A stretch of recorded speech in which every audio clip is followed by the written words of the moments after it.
তুই কি করেছিস? কি করেছিস তুই? তুই মার পেছনে কেন লুকাচ্ছিস এখন? হ্যাঁ, তুই মার পেছনে কেন লুকাবি? তুই মার কাছে লুকাবি না, তোকে বলে দিলাম তুই মার কাছে লুকাবি না। কিন্তু একটু আগে আমি পড়াচ্ছিলাম, আমার এক স্টুডেন্ট এখানে পড়ছিল, তো ওর বাবা নিতে এসছে। আমি মাকে বললাম মা আমি একটু ওকে দিয়ে এসছি, দাদা নিতে এসছে। এইখানে জাস্ট দুটো, এই ঠিক এখানটাতে দুটো উইথড্রল ফর্ম পোস্ট অফিসের মা আমাকে সাইন করতে দিয়েছে, আমি রেখে গেছি।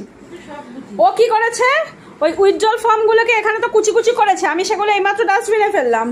তার সাথে এখানে এতগুলো নিয়ম এক রাখা ছিল, একজনের লাগবে, সে আমাকে বলেছে তুমি আমাকে কিনে দেবে। ভালো কথা, আমি কিনে রেখে দিয়েছি, তাকে দেবো দেবো করে আজও দেওয়া হয়নি। কৃমির ওষুধ, ওর নিজের কৃমির ওষুধ, এত কিছু এখানে রয়েছে।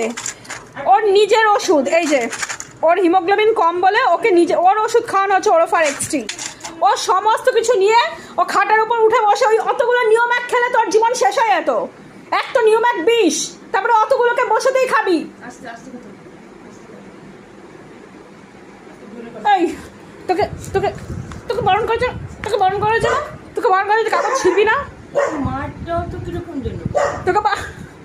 তোকে মারতে গেলেও আমার মনে হয় গা জ্বলে, জানিস তো। অসভ্য মহিলা, এরকম অসভ্য কেন হয়েছিস, কেন হয়েছিস তুই এরকম অসভ্য? আর একটু দরজার পেছনে চিৎকার করছে।